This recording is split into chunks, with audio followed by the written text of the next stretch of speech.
Bonjour, peut-être bonsoir, vous qui nous suivez partout dans le monde. Peut-être vous ne le savez pas, c'est ici à Kinshasa, dans la commune de Limete, 10e rue, où se trouve le siège du grand parti, bien sûr, l'UDPS, l'Union pour la démocratie et le progrès social, le parti cher à Etienne Tshisekedi, qui se prépare pour le congrès visant à désigner les successeurs de leader Maximo, bien sûr le patriarche Etienne Tshisekedi, où nous allons rencontrer les membres de ce parti pour nous donner de différents avis par rapport à l'interpellation du secrétaire général de l'UDPS, la personne de Jean-Marc Kabound. Sans toutefois tarder, nous recevons Fils, il est le chargé de la mobilisation de ce grand parti politique. Bonjour monsieur. Bonjour. Nous venons de vous trouver ici. Effectivement, vous êtes membre de l'UDPS. Est-ce qu'on peut savoir comment vous vous appelez et qu'est-ce que vous faites au sein de l'UDPS? Ouais, merci beaucoup. Mon nom c'est Fils Moukoko. Je suis secrétaire national de l'UDPS en charge de la mobilisation et déploiement des troupes. Oui, monsieur Fils.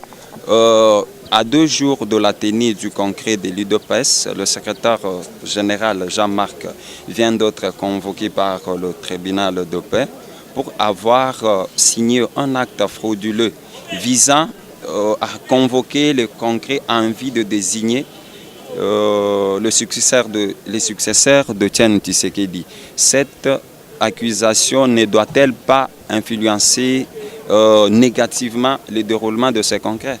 Ouais, je peux vous répondre tout simplement. NON, la machine est déjà mise en marche. Donc tout ça, ce sont les manœuvres des traîtres, la bande de M. Tshibala et l'OCK, les gens qui avaient, sans avoir le pouvoir, à convoquer leur réunion des familles, appelée entre guillemets congrès de l'UDPS. Donc ça ne va rien influencer, mais c'est Jean-Marc Kabound. C'est celui qui gère l'UDPS à cet instant. Il fait l'intérim du président Tshisekedi qui n'est plus avec nous, qui n'est plus de ce monde. Donc c'est M. Jean-Marc Kabound. Donc nous sommes là, les chiens à bois, la caravane passe. Bon, du fait que peut-être qu'on a pris Jean-Marie par sa faiblesse pour n'avoir pas convoqué ce congrès dans le délai que Tshibala et ses amis l'ont dribblé peut-être. Non, le problème qu'il y a, c'est quoi? Lui, Tshibala, qui avait convoqué son congrès là, qui avait convoqué ses assises, entre guillemets, appelées congrès, n'avait pas qualité. Quand Tshibala était à l'UDPS, il était le secrétaire général adjoint. Un secrétaire général adjoint ne peut pas engager les partis vis-à-vis des Tchèques. Mais il a convoqué ce que j'appelle sa réunion des familles, la réunion des familles des traîtres. Le problème pour nous, ce qu'ils sont en train de faire, ils ont peur que l'UDPS puisse s'organiser en vue et dans le but de gagner les élections que nous souhaitons être libres et transparentes. C'est la peur tout simplement que quand il y a organisation dans l'UDPS, la victoire reviendra au camp du peuple. Oui, monsieur Fils. Aujourd'hui, nous assistons à la naissance de plusieurs franges de l'UDPS. Est-ce que vous n'avez pas peur de voir peut-être une autre frange de l'UDPS représenter, engager peut-être de candidats à l'élection présidentielle et tout le niveau par rapport à vous? Non, nous n'avons pas peur. Je ne crois pas que vous êtes étranger, vous êtes congolais. Vous connaissez dans cette république l'UDPS où le peuple se manifeste, l'UDPS où le peuple vient de manière bénévole, c'est l'UDPS Tshisekedi. Nous sommes voisins vers l'UDPS Kibasa. Quand vous irez, si vous allez là-bas, vous allez trouver que c'est transformé en une école. L'UDPS où il y a du monde comme ça, c'est seulement l'UDPS Tshisekedi. Nous n'avons pas peur, même si les pouvoirs en place dédoubler, créer 1000 UDPS, mais l'UDPS où l'esprit du combat, c'est l'UDPS Tshisekedi qui va aller au congrès les 30 et les 31. Donc c'est ça. Oui, Monsieur Fils, la majorité au pouvoir vous accuse de préparer la contestation au lieu de préparer les élections. Qu'en dites-vous de ces accusations? Non, la majorité, comment ils peuvent nous accuser? Non, nous sommes pour les élections. C'est-à-dire, nous sommes pour les élections libres et transparentes, pas des élections de fantaisies antidémocratiques. Nous sommes pour des élections libres et transparentes. Et dans quelques jours après le congrès, tant que secrétaire national en charge de la mobilisation, je vais lancer une initiative où vous allez voir que l'UDPS est prêt pour les élections. Si on était contre les élections ou on n'était pas prêt, on n'allait pas présenter nos témoins ici à la permanence. Fils, mais vous êtes pour les élections, en même temps vous battez contre le calendrier électoral publié par la CENI. Ce n'est pas vouloir une chose avec son contraire. Nous ne sommes pas contre le calendrier électoral de la CENI ou le calendrier électoral qu'ils ont voulu là. Mais nous disons tout simplement, dans une élection, il doit y avoir un peu de préalable. C'est-à-dire, on doit faire la décrispation politique, c'est-à-dire la libération des prisonniers politiques. Et à part ça, pour nous, l'UDPS, dans un pays où plus de 95% des gens sont analphabètes, nous trouvons mal qu'on puisse nous utiliser les machines à voter. C'est-à-dire, donc, les machines à voter. Et qui va organiser les élections en question? Mais c'est bien sûr Nanga qui organise les élections. Nanga a prouvé devant le monde, c'est un caporal de Kingakat, c'est un caporal de M. Kabila. Tout ce que la majorité lui dicte, Nanga l'exécute. C'est-à-dire, nous avons posé nos 45 questions.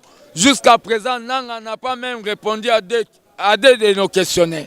Mais nous voulons les élections rien que cette année parce qu'on ne peut pas autoriser à M. Kabila de violer l'article 5 de la Constitution qui stipule que tout pouvoir émane du peuple. Donc, M. Kabila veut nous installer un régime que j'ai l'habitude d'appeler un régime roumélacratique. Il veut tuer la démocratie. Donc un régime sans fin, c'est ça ce que moi j'appelle un régime roumélacratique. Oui, fils, lorsque vous parlez, vous accusez le président de la CENI qu'il a un parti pris. Or, au sein de la CENI, nous retrouvons de membres de plusieurs composantes politiques. Alors, ce n'est pas une accusation gratuite. Il y a des membres de plusieurs composantes politiques. Il faut dire qu'il y a un membre de l'UDPS qu'on a déjà eu à retirer la confiance. Mais tellement ils savent qu'ils l'ont déjà eu dans leur bain de la sorcellerie politique là, ils ne veulent pas le changer. Vous voyez pourquoi ils ont changé le délégué du MLC? Mais ils ne veulent pas changer le délégué de l'UDPS. C'est qu'il y a quelque chose, il y a un peu ce qu'on appelle l'anguille sous roche.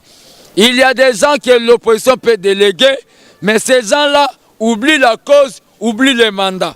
C'est pour cela que nous demandons qu'on puisse restructurer la CENI pour que nous allons aux élections qui vont nous éviter que le Congo devienne un océan du sang. Aujourd'hui, si on restructure la CENI, ce n'est pas tirer en longueur le processus électoral? Non, je ne crois pas. Si on a la volonté politique, on peut bien le faire. Si on a la volonté politique, on peut bien le faire. Tirer à longueur et venir voir, quand on dit tirer à longueur, et venir voir le sang des Congolais couler, qu'est-ce que vous allez choisir? C'est à vous de me dire. Vaut mieux si ça va tirer à longueur, ça sera mieux. Parce que M. Nanga a prouvé devant le monde qu'il a une mission de M. Kabila. Et nous n'allons pas accepter d'aller comme des moutons dans une élection où nous savons que Kabila va sortir son dauphin, même incapable, pour gagner les élections. Non. Donc nous voulons les élections non des fantaisies démocratiques, mais des élections libres et transparentes. Avec les alliances, les plateformes pour soutenir des candidats X et Y, est-ce que l'UDPS sera prête à faire des concessions pour s'allier à d'autres formations politiques en vue de gagner les élections? L'UDPS, nous avons toujours eu l'esprit d'ouverture. Ça s'est prouvé quand le président Tshisekedi a créé le rassemblement. C'est-à-dire, à cet instant, nous ne voulons pas chanter très à haute voix. Nous sommes en train de faire des consultations en vue de constituer une plateforme électorale. Nous allons parler avec les amis au moment opportun pour voir qui peut représenter le peuple comme candidat du camp du peuple, du camp du changement. Donc, et d'après tout, ces alliances-là, les derniers mots appartiennent au peuple congolais. Donc l'UDPS n'a pas peur des alliances parce que nous sommes sûrs que le peuple nous reconnaît comme les partis qui tiennent bon et qui continuent à faire sa lutte. Là, vous voulez dire, même s'il y a deux alliances, vous ne pouvez pas céder pour quelqu'un d'autre qui représente l'opposition en général à la présidentielle de mois de décembre? J'ai dit et je le confirme que l'UDPS, nous avons un projet de société à défendre. Notre projet de société, c'est le peuple d'abord. Donc nous avons un projet de société que Tshisekedi a laissé à défendre. Nous allons trouver mal d'aller céder la présidence à un autre. Nous allons trouver mal. Donc nous avons un projet de société que le peuple attend pour que le Congo change. Monsieur Fils, merci beaucoup. Vraiment, je suis ravi de passer pour la première fois dans votre chaîne. Oui, c'est Carmel Media Magazine.info. Merci. Ça va, je vous en prie. D'accord. Oui, on est pratiquement à la fin de cette tranche. Merci à vous tous qui l'avez suivi. Et si vous l'avez aimé, allez sur www.carmelmedia.info. Vous l'avez aimé. Au revoir.